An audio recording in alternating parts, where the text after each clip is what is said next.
Hi there, it's Giang Biscan from the startupangel.com.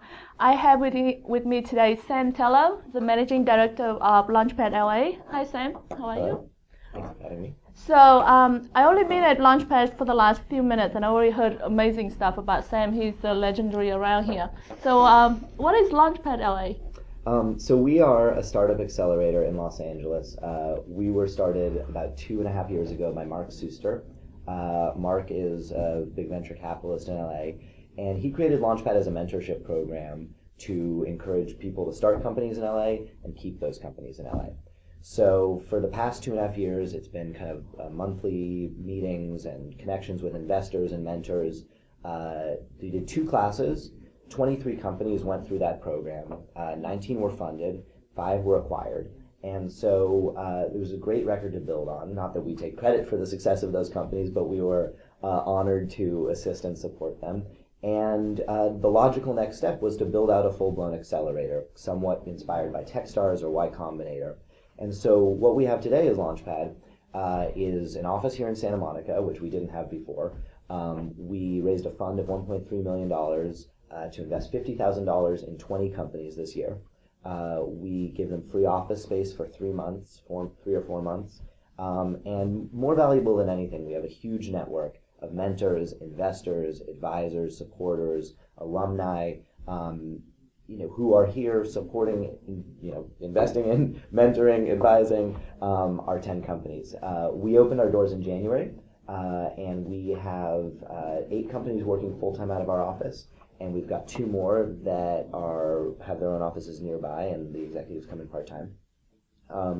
And we are excited and honored to be working with these incredible founders. Yeah.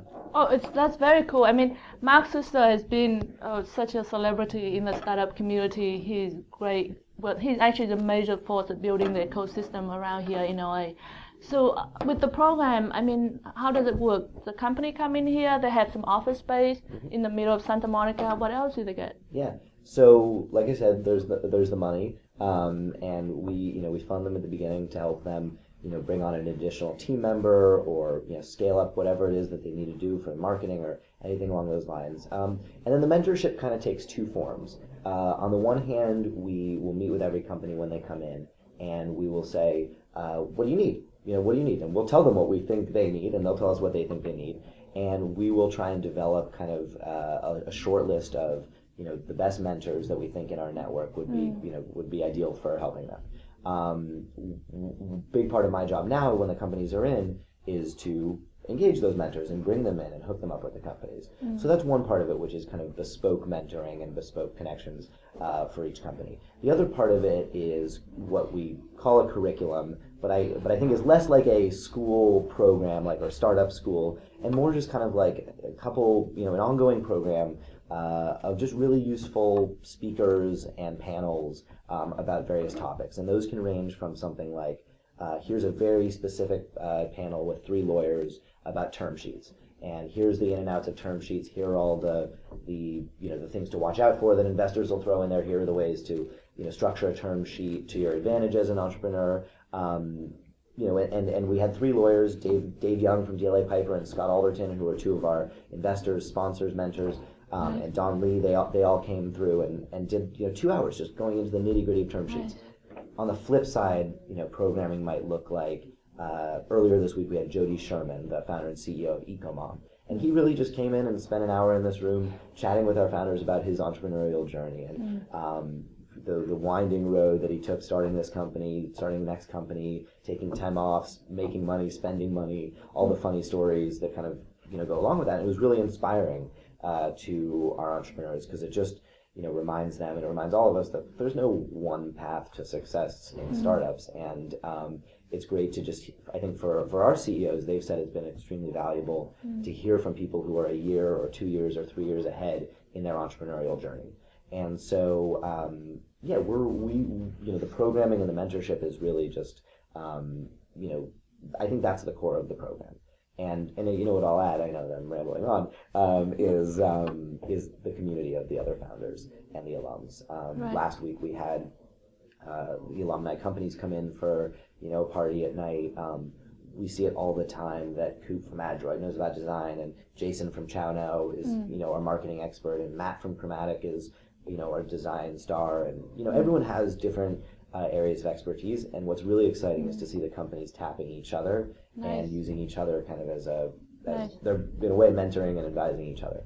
Nice. So that ecosystem that you create here, and then you have the sort of like solid hard lessons, sort of legal lessons and maybe fundraising lessons, and then the soft side where they share the experience. Exactly. So who are some of the mentors in the program? We've got tons of mentors. I mean, everyone's, they're big names, and then there are, just incredible people who've been, VPs and, heads of, business development at different corporations and, in different startups. Like everyone, like I said, from Jody Sherman, who, came and spoke earlier. Last week we had Willie Belk, who runs product at Beachmint, come in. Earlier that week we had the founders and the entire engineering and product team from Grub with us come in. Nice. And they came and talked about, like, how do we do product development? How do we engineer? And that was two very different stories from our founders to learn from. Nice. We Mark Suster, Jim Andelman, Peter Lee, Alan, Patrick, Alex from Idea Lab. All these guys are our investors, but really they all work out of the office one day a week for the most part. We have just, we have a terrific, group of people that are supporting us, and both in LA and stuff like we'll have visitors like Steve Schlafman from Layer Ventures, who's an awesome guy based in New York, a ton of experience in media and investing. He came and spent a day with us. Or Jeff Tannenbaum from Blue Run Ventures up north, come down and spend a day, and they can wear an investor hat, but more than that, they're here to let's work with the startups and help them with their pitches and say, okay, you can talk to us as an investor, maybe we'll invest, but more importantly, how can we help you refine your pitches and your vision for 2-3 months when you're really out there speaking to tons of investors and actually trying to fundraise. Very cool. Yeah. So I was talking to Trip Trotting, which is one of the companies that here, and they said, they've been here for 5 weeks, and they already raised a lot of money through just meeting people here. So how involved are you with their fundraising process? We'll be as involved as we need to be. Trip Trotting, I'd like to take credit for it. They're incredible. They're an incredible team, and they've got an incredible product. And so when they went up north to speak to investors, investors responded, and they were excited about it. I see my job and our job as Launchpad on the investing front is more to be a facilitator. And we've got an incredible network. We've got a ton of relationships. And what we want to do is, once everyone's ready, once Trip Trotting's ready, which they were, they came out of Idea Lab, they came here, they were refining their product, they have a new design about to launch, a lot of stuff coming together, an engineering team that's growing. And they went out, and so it was very easy for me. All we had to do was send some emails. Hey guys, Trip Trotting's going to be up north next week. Let's sit down and and make it happen. So every journey is a little different for for these companies, and some came into Launchpad having raised $0. Some raised kind of between around $500,000. The company here has raised $1 million. So like I said, there's no really one size fits all approach, but however it is, whether it's raising the first seed round or the Series A or whatever it is, we can and will be tremendously helpful. That's very nice. You brought a very good point, very interesting point about how each company is different. And you started out, you have more than 400 companies that apply to the program, right? Yeah. So how exactly did you do that screening process to come up with these 10 companies? Yeah, it was really challenging, and I think one thing we learned from this process is that we should give ourselves more time to review companies because, frankly, I ran into an amazing founder last night. He's got a great company that was referred to us and that we looked at, and he was like, I never, I didn't hear back from you, and I was like, oh my God, I felt horrible, and so, and I'm sure that's not the only story like that, and so we did our best to screen, give everyone a first look, and we did do that. It was a real challenge because the quality of applications was so high, but just as far as insight into our process, how it works is basically we have a few of us who do the initial screening, and we will kind of try and basically cut the initial group down to maybe about half or a little less than half. We have a group that kind of reviews those again. and people with maybe with a little bit more domain expertise in a given area, if it's in small business or if it's in travel or whatever it is, they'll kind of give us their thoughts on that. And then once we get it down to about 30 or 40 or so, our investment committee, which includes our investors and me and a few other kind of a rotating cast of characters, we will do our best to take a meeting with every entrepreneur, and then I, on top of that, just on my own, try and grab coffee with as many as I can. There were days in November where I'd have half an hour coffees from 8 a.m. to 10 p.m. A lot of coffee per day. Yeah, the coffee bean, they like me. Yeah. So when is the next class gonna be? We will gently nudge these guys out in early to mid-May. Okay. And we will take about a month and a half, I think, to select the next class. And my hope is that Launchpad's fourth class would begin in mid-June.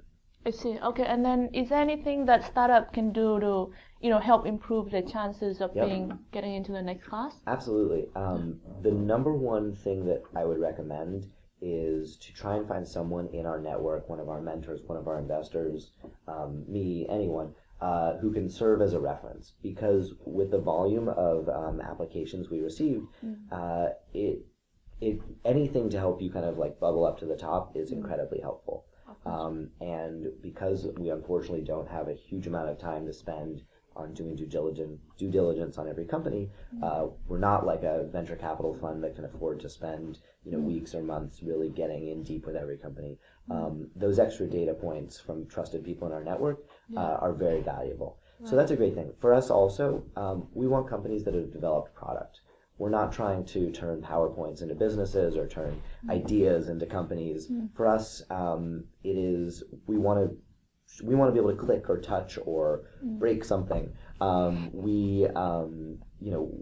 that gives us insight into how you think as a founding team and how you think about product and how your ability to code and all these things that will be like essential and to building your business later on. And we just want to try and get as much early information as possible in there. The last thing is that we have a strong bias towards teams with technical co-founders, or at least with tech already on their team. It's not a disqualifier if you don't, but it definitely is like a big positive if you have technical talent early on.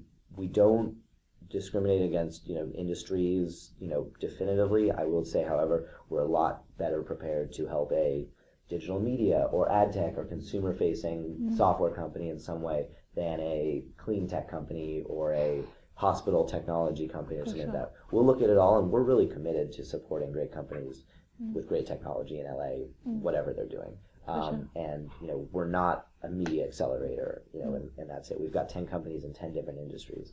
But at the same time, if you look at our mentor list and you kind of come to me and say, hey, I'd love to connect with this person. I know that talking to Hame Watt would be game-changing for my business. Then we can say, okay, great, that makes more sense. So those are a few little tips. That's very cool. So are you going to do an open day or something where the future applicants can actually come in and just have a sense of what the... That's actually a great idea. We hadn't really thought about having an open house here yet, but we're going to do an open house. I like that idea. And the demo day? The demo day we are talking a lot about now. I think one challenge that we face in LA is obviously not a huge amount of investment funds that are able to write those Series A checks, and so there's definitely thinking around maybe does it make more sense to bring our teams up to Silicon Valley? Does it make more sense to kind of band together with all the other terrific accelerators that are in LA and maybe do a demo day all together? And I think we're all talking about that and figuring it out. And regardless, we're really committed to doing something that gets our startups the exposure and connects investors everywhere with the amazing companies in LA that are being built at Launchpad and at Amplify and at Mucker Labs and at Science and Start Engine and and all the other great stuff that's going on here. Very cool. Thank you so much for your time. Thank you. Really appreciate that. Thanks. That was Sam Taylor from Launchpad.LA.